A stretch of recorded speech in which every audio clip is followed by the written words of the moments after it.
खिड़की के बाहर रह रह कर बिजली चमक रही है और बादलों की गड़गड़ाहट एक साथ बजते कई नगाड़ों से शोर पैदा कर रही है। आसमान से बारिश की बूंदों के गिरने की आहट हवा के साथ मिलकर बहुत ही मीठा सा संगीत पैदा कर रही है। रुक रुक कर चलती वो सर्द हवाएं मौसम को बहुत ही ज्यादा रूमानी बना रही हैं। एक अंधेरे कमरे में एक जोड़ा आपस में लिपटा हुआ है, जो पहली नजर में बहुत धुंधला सा नजर आ रहा है। वो दोनों इस वक्त एक दूसरे के इतने करीब हैं कि उनके बीच कपड़ों की दरार भी नहीं है। कमरे के अंदर एक हल्की सी रोशनी बिखरती सी महसूस हो रही है, जिसकी वजह से वहाँ एक लड़की को अपनी बाहों में लपेटकर उसके मखमली बदन को सहलाता हुआ एक लड़का नजर आ रहा है। उस लड़के की बाहों में मौजूद लड़की को अपना दिमाग घूमता हुआ सा महसूस हो रहा है। शायद उसकी समझ में ही नहीं आ रहा है कि उसके साथ ये सब क्या हो रहा है और आखिर क्यों हो रहा है। लड़की की बॉडी लैंग्वेज बता रही है कि वो लड़के का विरोध करना चाहती है, पर उसका शरीर उसका साथ नहीं दे रहा है। इस वक्त वो एक अनकहे एहसास को महसूस कर रही है, जो आज से पहले कभी नहीं किया है। उसको अपने शरीर के निचले हिस्से में एक अजीब सा दर्द महसूस हुआ। ऐसा दर्द जो एक मीठी सी चुभन के साथ उसकी नसों में दौड़ रहा है। उस चुभन का एहसास उसके शरीर में हल्की सी कंपकपी पैदा कर रहा है। वो लड़की शिकारी के जबड़े में फंसी एक छोटी सी हिरनी की तरह बेचैन और छूटने को बेकरार है। इस समय उस लड़की के मन में सिर्फ एक ही बात चल रही है कि वो इस आदमी की बाहों से कैसे निकले। वो कुछ भी करके इस आदमी की बाहों से निकलकर दूर कैसे जाए, बस यही सोच रही है। पर विरोध करने के लिए उसका शरीर उसका साथ ही नहीं दे रहा है, बल्कि उस मदहोशी और दर्द से भरी नसों से निकला वो विरोध ऐसा लग रहा है जैसे लड़की खुद से चाहती है कि लड़का उसके करीब और करीब आए। वो लड़का उस लड़की के इस बर्ताव से उसके और करीब बढ़ता ही जा रहा है। उस लड़की ने आज तक अपने आप को इतना लाचार कभी महसूस नहीं किया था जितना वो अब कर रही है। दर्द की लकीरें उसके चेहरे पे रह रह के नजर आ रही हैं, जिसकी वजह से उस लड़की के मुंह से बहुत ही नर्म और हल्की कराहें सुनाई दे रही हैं। क्या ये तुम्हारा पहली बार है? अब की बार उस लड़के की हल्की सी फुसफुसाहट भरी आवाज लड़की के कान में गूंजी। लड़की का दिमाग उसके बस में नहीं है, लेकिन उसे ये समझ में आ रहा है कि वहाँ क्या हो रहा है। लड़की के दिमाग ने तुरंत ही रिएक्ट किया और उसका सर अपने आप ही हाँ में हिल गया। लड़के ने उसके गालों को चूमते हुए कहा, बस ये थोड़ी देर का दर्द है, उसके बाद तुम सुख को महसूस करोगी, जो तुम्हें हर रात मेरी याद दिलाएगा।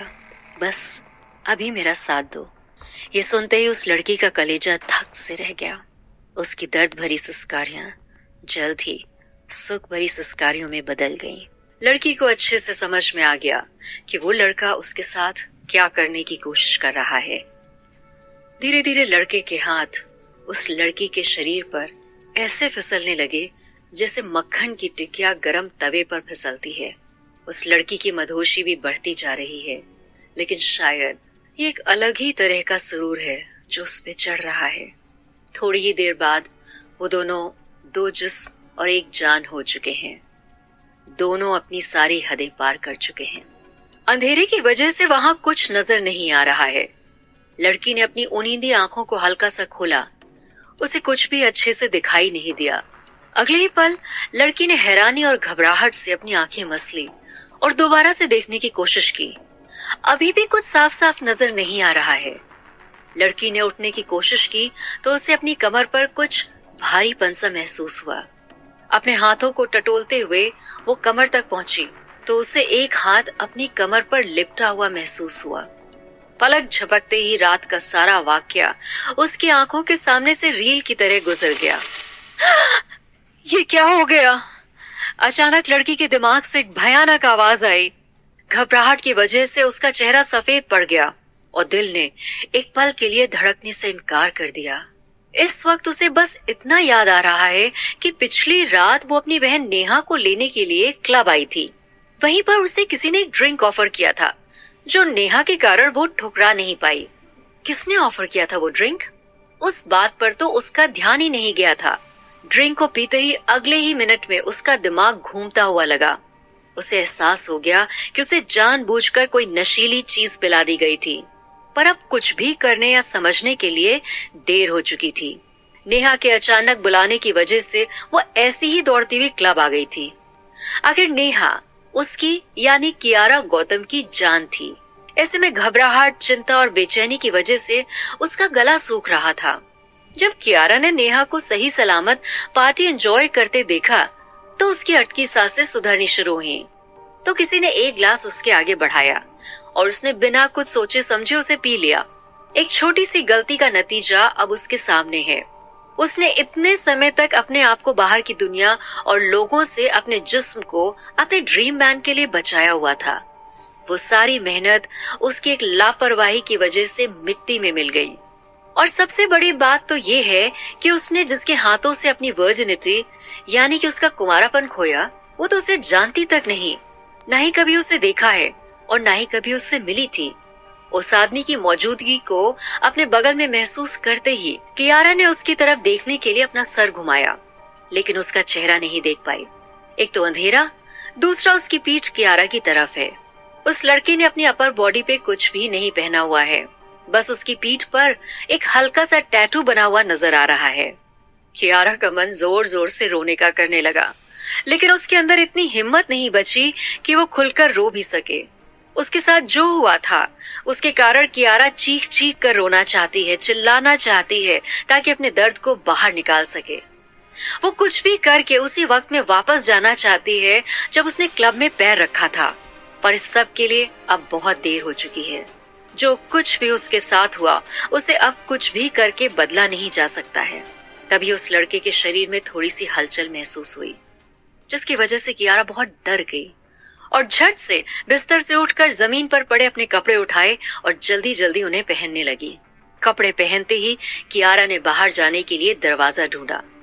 कमरे का दरवाजा बेड के ऑपोजिट साइड एक कॉर्नर में है, जिसे एक बड़ी सी ड्रेसिंग टेबल ने ऑलमोस्ट छुपाया हुआ है। कियारा जल्दी से दरवाजा खोलकर बाहर आ गई। कियारा में इतनी हिम्मत नहीं बची थी कि वो उस आदमी का चेहरा देखने की कोशिश भी करे। कियारा इस वक्त बिल्कुल नहीं चाहती थी कि बाहर निकलने से पहले वो आदमी जाग जाए या उसकी नजर कियारा पे पड़े। बाहर भागती चली जा रही कियारा के शरीर पर बारिश की ठंडी बूंदें गिर रही हैं, लेकिन वो बारिश की बूंदों को भी महसूस नहीं कर पा रही है और तेजी से आगे बढ़ते जा रही है। वो रोते रोते दौड़ रही है और उसकी आंखों से बहते आंसुओं को बारिश की बूंदें खूब छुपा रही हैं। जब तक वो अपने विला के अंदर गई तब तक सुबह हो चुकी है और आकाश भी पूरी तरह से चमक उठा है। हालांकि कियारा के परिवार की हवेली बहुत चमकीली है। ऐसा पहले कभी नहीं हुआ था। कियारा को एक अजीब सी बेचैनी हो रही है और वो ये सोच रही है कि ये क्या हो गया उसके साथ कल रात। वो दरवाजे पे खड़ी है और उसके अंदर इतनी भी हिम्मत नहीं है कि वो अंदर की ओर अपने कदम भी बढ़ा सके। कियारा के कपड़े पूरी तरह से अस्त व्यस्त हैं और वो अपना आंसुओं से सना चेहरा उसे बेहद भयानक लग रहा है। अगर ऐसे हाल में उसके दादाजी उसे देख लेंगे तो बहुत परेशान हो जाएंगे। और अचानक से उसके मन में ख्याल आ रहा है कि क्या ये सब उसके दादाजी को बताना चाहिए। वो डर रही है, लेकिन उसने आखिरकार बड़ी मुश्किल से हिम्मत जुटाई और मेन दरवाजे से अंदर की ओर चल पड़ी। वो अभी अपने मन में चल रही उथल पुथल के बारे में सोच ही रही थी कि दीनदयाल काका ने दरवाजा खोला और सामने के दृश्य को देखकर वो चौंक गए। कियारा, ये तुम्हें क्या हुआ बेटा, तुम ठीक तो हो? कियारा ने बड़ी मुश्किल से अपना सर हिलाया और धीमे से कहा, हाँ। उसने अपने चेहरे को गौर से देखते हुए फिर उनकी ओर देखा। जब दीनदयाल उसकी ओर बढ़ा तो वो उन्हें चकमा देके निकल जाना चाहती है, लेकिन तभी अचानक कियारा को ऐसा लगा जैसे किसी ने पीछे से पकड़ लिया हो और पीछे ही खींच रहा हो। इससे पहले कि कियारा अपनी बात बयां कर पाती, उसके आंसू बहने लगे और आवाज कांपने लगी। दीनदयाल कियारा को ऐसे देखकर बहुत परेशान हो गए। उसे कियारा को ऐसे देखकर बहुत बुरा लग रहा है, इसलिए बहुत ही शांत और धीमी आवाज में पूछा, कियारा, क्या बात है, बताओगी? दीनदयाल ने बहुत ही सीधे और नरम लहजे में कहा, जिससे कियारा के आंसू और तेज हो गए। वो खामोशी दीनदयाल की आवाज से ही टूटी। श्री अजीत कुमार जी अब इस दुनिया में नहीं रहे। इतना कहते ही मानो दीनदयाल की आवाज भी टूट गई। ये सुनते ही कियारा पूरी तरह से सदमे में आ गई है।